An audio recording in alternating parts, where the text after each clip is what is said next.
আমরা জানি ইলেকশন সামনে, এমন না যে আমরা জানি না যে ইলেকশন কবে হচ্ছে, অন্য কেউ করছে। এই অন্তর্বর্তীকালীন সরকারই নিজের স্ব উদ্যোগে বলেছে ইলেকশন হবে ফেব্রুয়ারি মাসে। তারপরেও প্রায় গত 3 মাসে এটা নেগোসিয়েশন চলেছে। এই 3 মাস নেগোসিয়েশনে আমরা যে জায়গায় এসেছি সে জায়গায় আমাদের স্বার্থ রক্ষা হচ্ছে না, যেটা আমি বারবার আপনাদেরকে বলেছি। বারবার বলেছি যে এই মন্ত্রণালয় থেকে বলা হয়েছে আমাদের স্বার্থ রক্ষা না হলে আমরা এই সাথে চুক্তি করতে পারছি না। এই জায়গাতে হার্ড লাইন আলোচনা হওয়ার প্রেক্ষিতে আলোচনা চলছে এবং সরকারের কোনো ইচ্ছা নাই যে এমনভাবে দিবে যে আমাদের স্বার্থ সেখানে রক্ষা হচ্ছে না। এরা না আসলে আরেকজন পাওয়া যাবে, আরেকজন না আসলে আরেকজন পাওয়া যাবে, ইন্টারন্যাশনাল টেন্ডারে পাওয়া যাবে। এটা G2G ছিল, কিন্তু এটা আমরা আমাদের বক্তব্য হচ্ছে যে আমরা যেখানে রেখে যাব, পরবর্তী সরকার এসে যদি এটাকে আরো আগায় নিয়ে যেতে পারে তাহলে তারা করবে। কিন্তু আলোচনা একবারে বন্ধ করেনি তারা, জিপি ওয়ার্ল্ড তার আলোচনাটা বন্ধ করেনি। আমাদের পক্ষে এই মুহূর্তে তাদের যে আমাদের যে শর্তগুলো এবং তাদের শর্তের সাথে মিল খাচ্ছে না। That's the one reason. কাজে এটা বড় একটা বিষয় ছিল, যে বিষয়টা আপনাদের সকলেরই প্রশ্ন হয়তো ছিল, আমি একবারে শেষ করে দিলাম। ভাই, আন্দোলনকারীরা কি না, আন্দোলনকারী পোর্টের জন্য তো 307 আছে। আন্দোলনকারীদের জন্য 307 নম্বরের চিটাগং পোর্ট আছে, বহুত লাভজনক। পোর্ট চালালে তো লাভজনক হবেই। আমি একটা বন্দর বানাবো দেশে, আমি যদি লাভজনক করবো না, তো আমার লাভ যা আছে তার থেকে যদি আমি 4 গুণ করতে পারি, কি অসুবিধা থাকবে?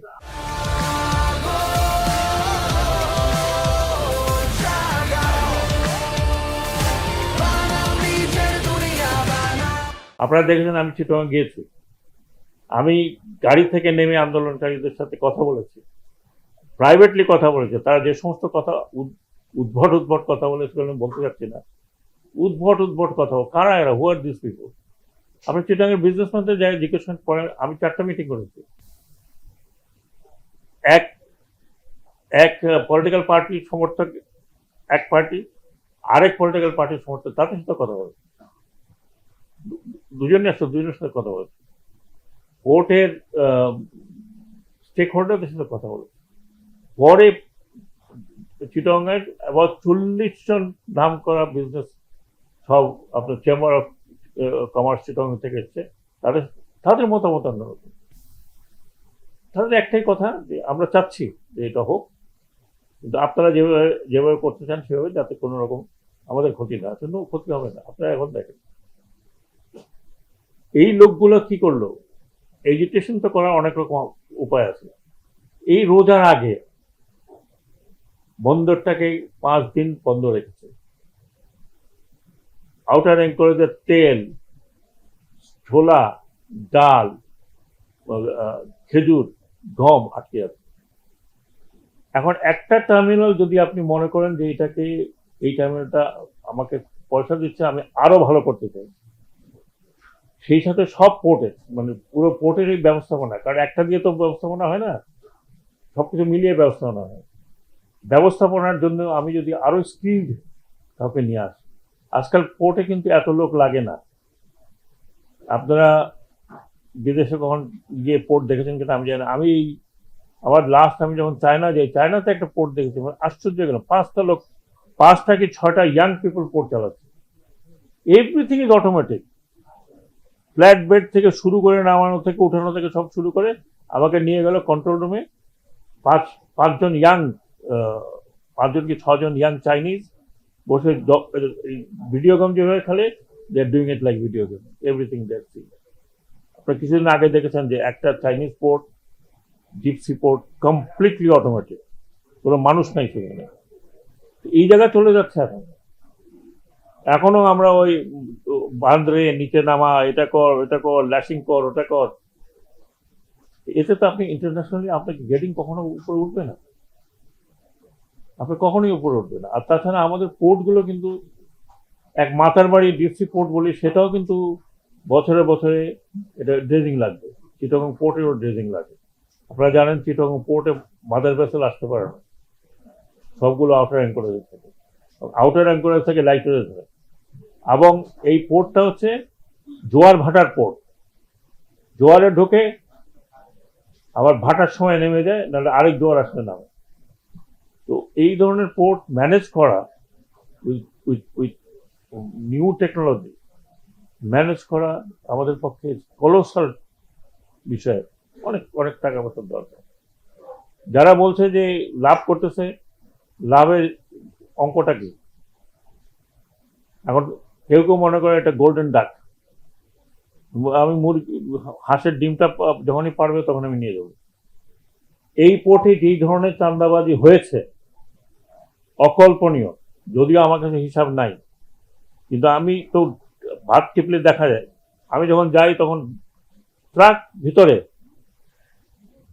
পাক শাক করে ভিতরে খাচ্ছে ট্রাক, অলমোস্ট ট্রাক স্ট্যান্ড। আপনারা দেখেন নাই, কিছু কিছু দেখেছে।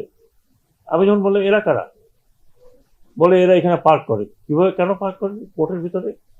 আরে লুঙ্গি টুঙ্গি শুকাইতেছে, খাইতেছে, দেখতেছে। হুয়ারতে তখন শুনলাম যে পার ট্রাক প্রতিদিন 200 টাকা করে চাঁদা দিতে হয়। আমাকে ট্রাকওয়ালা বলছে, স্যার আমরা তো এখানে ফিস দিয়ে থাকি। কি ফিস? 200 টাকা পার ডে সে ওখানে থাকে। টাকাটা কে নেয়? বলে সিকিউরিটি কে যেন বুড়া মানুষ সে কালেকশন করে। আমার সাথে পোর্ট চেয়ারম্যান ছিল। আমি বলছি এই ট্রাক এখানে from now onward will not stay, বাইরে যেখানে ঘুরে সেখানে সবগুলোকে বের করে দিয়েছে। আপনারা দেখেছেন যে 20 বছর 25 বছর আপনি গাড়িগুলো পড়ে আছে, তার ভিতর দিয়ে গাছ উঠেছে, খেজুর গাছ। বলে কি বলে, বলে যে কাস্টমার বলে যে এটা মামলা হচ্ছে, এই হচ্ছে সেই। আরে গাড়ির কিচ্ছু নাই, মামলা কি হবে এখন? এইগুলোকে উঠে আমি নিজে দাঁড়ায় ক্রেন দিয়ে উঠে ফেলেছি। সেখানে এখন বন্দরের ওখানে 2টো শেড হয়েছে সেখানে। আপনি জানেন কাস্টমারের সাথে আমি কত হইচই করেছি, এই আব্দুর রহমান সাহেব আসাতে অনেকটা রিলিভ হয়েছে। কাস্টমসদের একটা ইয়ার্ড আছে, আপনারা কোনোদিন যান নাই ভাই, আপনারা বেড়াতে যান। 20 বছর আগে ডিডিটি আনছে, ডিডিটি পাউডার, শক্ত হয়ে পাথর হয়ে ওখানে পড়ে আছে। জিজ্ঞেস করলে বলে কিছু মামলা 20 ইয়ার্স পাস্ট, এখন ক্লিন আছে। তো পোর্টটাকে তো আপনাকে এফিসিয়েন্ট করতে হবে। আমাদের তো বিশাল, মানে এই পোর্টটাই তো মেইন পোর্ট। মাতারবাড়ি পোর্ট হবে সেই 2030 সালে অপারেশন শুরু করবে। বে টার্মিনাল হয়তো লাগবে আরো 3-4-5 বছর। এখানে সম্ভাবনা না থাকলে বিশ্ব ব্যাংক $680 মিলিয়ন দিচ্ছে শুধু চ্যানেল ড্রেজিং এবং ব্রেক ওয়াটার। তো তারা এত ইনভেস্ট, তার পাগল। বিশ্বব্যাংক তো আর আমাদের মতো না। কাজে এখানে যারা করছে নানাবিধ, তাদের পিছনে অনেক লোক আছে। এবং এটা আমি যেটা দেখলাম, আমি স্পেসিফিক্যালি বলতে পারবো না, বাট আমার অনেক সন্দেহ এখানে অনেক বাইরের লোক ইনভলভ। এবং পলিটিক্যাল হেলথ হয়তো পার্টি, তারা হয়তো চোখ বন্ধ করে রেখেছে এটার ব্যাপারে। আমি জানি না ওনারা যারা ক্ষমতায় আসবেন তাদের পক্ষে এটা কতখানি সামাল দিতে পারবেন আমি জানি না কি হবে। আমরা অতীতে দেখেছি ওখানকার লিডার যারা, তারা এই বন্দর নিয়ন্ত্রণ করেছে এবং সেই নিয়ন্ত্রণের ফলাফল আপনারা সবাই ভালো করে জানেন।